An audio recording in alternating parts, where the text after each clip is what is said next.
नहीं हुआ।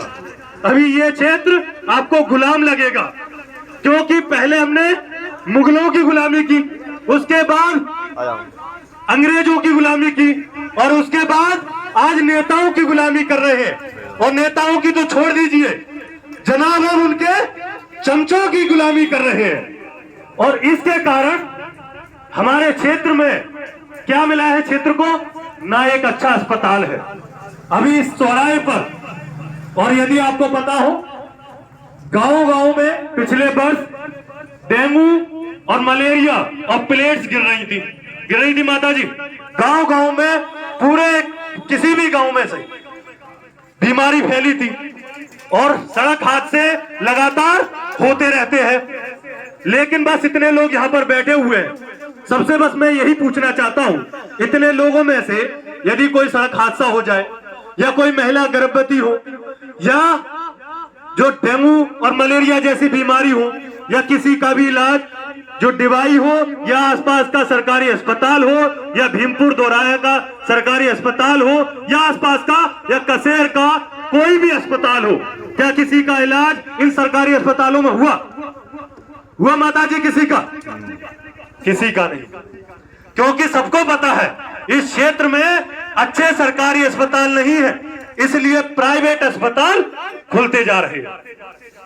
आपने देखा होगा, माता जी की उम्र 60 वर्ष 45 वर्ष हो चुकी है। बुजुर्ग दादा बैठे हैं हमारे सामने, इनकी भी उम्र करीब 60-65 वर्ष होगी।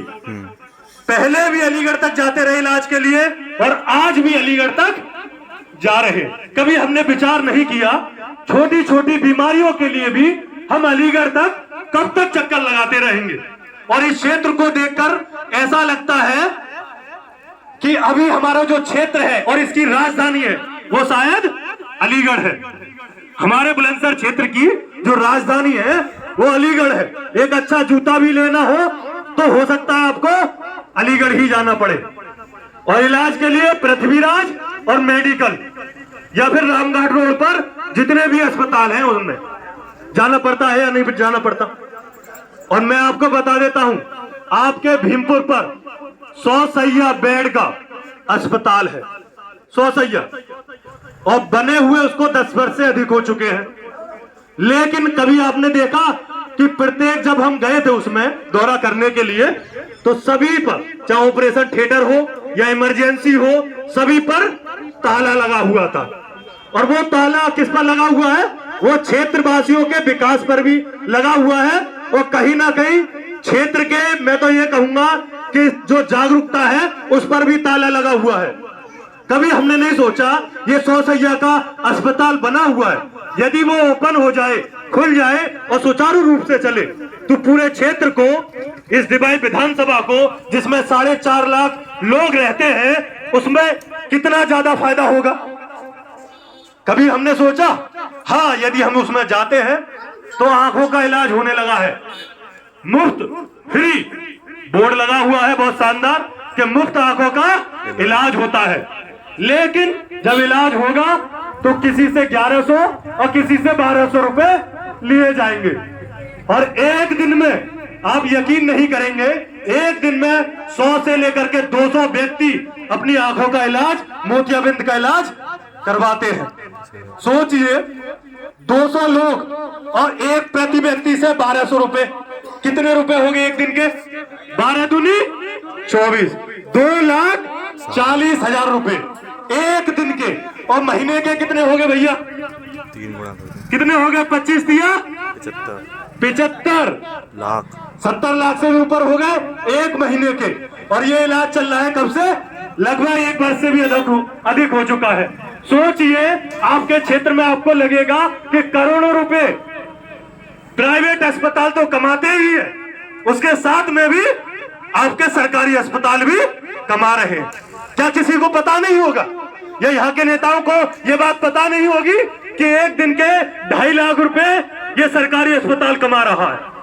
पता होगा, लेकिन पता होने के बाद में चुप्पी है, खामोशी है। पता है क्यों? क्योंकि जेब भर दी जाती है, जेब, और जेब आराम से भरी जा रही है, और जो जेब है वो खाली हो रही है क्षेत्र के लोगों की। क्योंकि क्षेत्र के लोगों में इतनी जागरूकता नहीं है कि हम अपने इलाज के लिए भी जो 100 सैया का ये बेड अस्पताल बना हुआ है इसमें जाकर के इलाज ले सके। और यदि आपको पता हो, कोरोना के समय में उस 100 सैया के बेड के अस्पताल में प्रत्येक कमरे में कोरोना के पेशेंटों का इलाज हो रहा था, वेंटिलेटर थे, इलाज हो रहा था। तो कहां गए वो वेंटिलेटर? जो डेंगू की बीमारी थी उस समय वो वेंटिलेटर कहां थे? बताइए कहां थे? वो गायब है।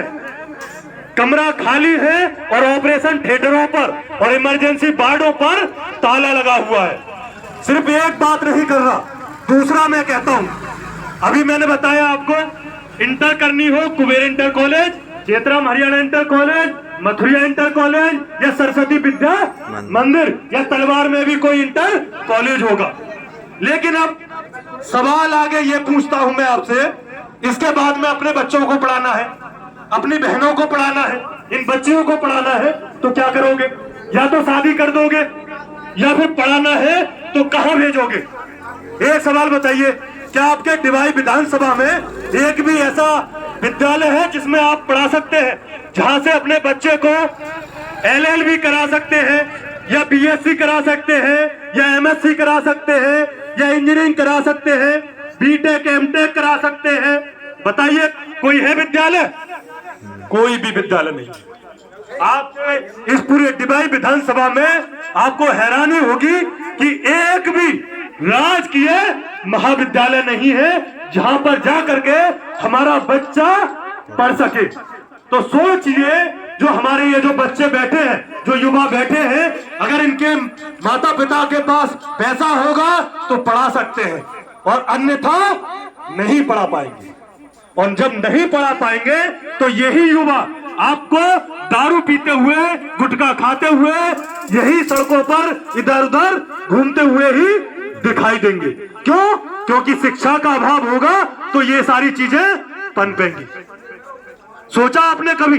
तीसरा मैं कहता हूं भैया, कभी आपने सोचा जब ओलंपिक होता है तो उसमें मेडल जीत के आते हैं, दिल्ली में भी कॉमनवेल्थ गेम होता है तो क्षेत्र के लोग क्या करते हैं? गोल्ड मेडल जीत के आते हैं। कभी आपने सोचा हमारे क्षेत्र से कोई गोल्ड मेडल ओलंपिक में जीत के आया हो, या कोई पहलवान हो इस पूरे गांव से भी या आपके पूरे क्षेत्र से भी, या फिर कोई तीरंदाज हो, या फिर कोई बैडमिंटन का खिलाड़ी हो, या कोई क्रिकेटर हो? क्यों नहीं है? इसके पीछे कारण क्या है?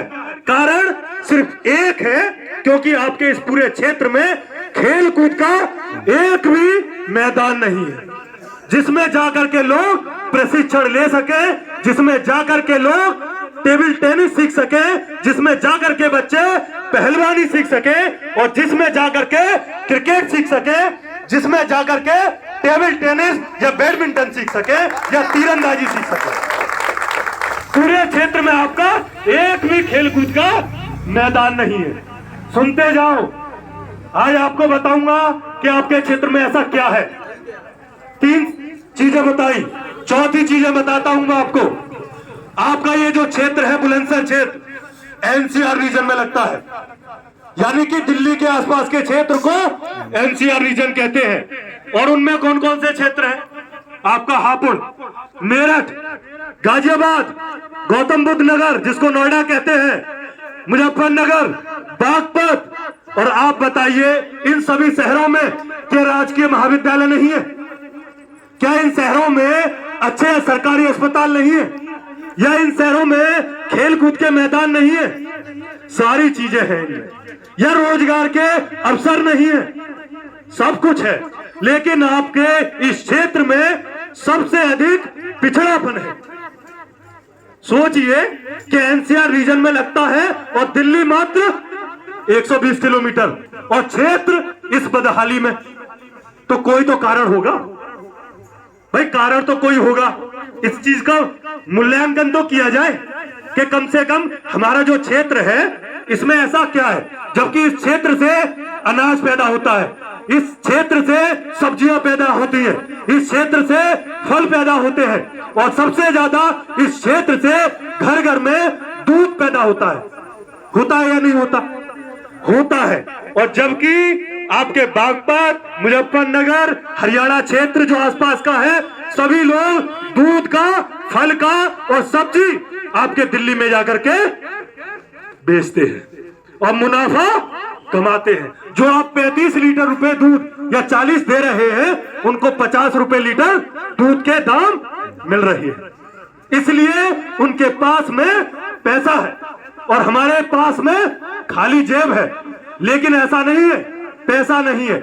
मैंने बताया पैसा है, लेकिन पैसा जा रहा है इलाज में, पैसा जा रहा है अपने बच्चों की पढ़ाई में, जा रहा है या नहीं जा रहा। तीसरा, चौथा बताता हूं भैया, आपके इस क्षेत्र में अगर कोई युवा रोजगार करना चाहे, इतने लोग बैठे हैं, पूरे क्षेत्र में एक भी कहीं पर कोई फैक्ट्री हो तो बता दें। यदि कोई विधवा महिला हो या निराश्रित महिला हो या फिर हमारे क्षेत्र के युवा हो या बुजुर्ग हो, इस क्षेत्र में कहीं जॉब करना चाहे तो कहां जाएंगे? दिल्ली, गाजियाबाद, नोएडा, मेरठ जा रहे हैं या नहीं जा रहे? इसलिए गांव गांव से पलायन हो रहा है। गांव में इतने लोग देखने को नहीं मिलते। त्योहार है इसलिए शायद लोग देखने को मिल रहे हैं, अन्यथा गांव में लोग देखने को नहीं मिलते। कहां जाते हैं? कमाने के लिए, जीविकोपार्जन कर रहे हैं इन शहरों में जाकर के, छोटे छोटे कमरों में रह करके अपना गुजारा कर रहे हैं। लेकिन इसके पीछे कारण क्या है? कारण सिर्फ एक है कि कभी हमने ये सवाल नहीं पूछा कि हमारे क्षेत्र से इन चीजों की व्यवस्था कौन कराएगा? सरकार ही करती है। सरकार और सरकार के राज्य के जो नीति निर्देशक तत्व है, उसमें लिखा हुआ है कि हमारे क्षेत्र में खुशहाली या किसी भी क्षेत्र में खुशहाली की जो जिम्मेदारी है वो सरकार की होती है। इसलिए वार्ड मेंबर, प्रधान, फिर विधायक, फिर सांसद और फिर मुख्यमंत्री और फिर प्रधानमंत्री तक, नीचे से लेकर ऊपर तक सीढ़ी बनाई गई है। लेकिन यदि ये सीढ़ियां, ये लोग जो बनाए गए हैं, यदि आपने ऐसे चुन दिए जो 75 सालों से आप चुनते आ रहे हैं, आपने समाजवादी पार्टी से भी जिताया, आपने बसपा से भी लोगों को जिताया और आपने वर्तमान में भाजपा से भी लोगों को जिता रहे, तो सबको जिता रहे, लेकिन काम कुछ नहीं हो रहा। उसके पीछे कारण सिर्फ एक, नेताओं का नहीं, थोड़ी जिम्मेदारी हमारी भी बनती है कि कभी हमने ये सवाल नहीं पूछा कि आपने हमारे बच्चों के भविष्य के लिए आखिर क्या किया। सवाल सिर्फ एक कि क्या किया आपने हमारे बच्चों के शिक्षा के लिए, हमारे क्षेत्र के इलाज के लिए, हमारे लोगों के रोजगार के लिए, हमारे बच्चों के खेल कूद के लिए क्या किया। तो ये सवाल हम लोग नहीं पूछते। आपको पता हो, बड़ी हैरानी होगी कि आपके क्षेत्र से दादा ने इतनी उम्र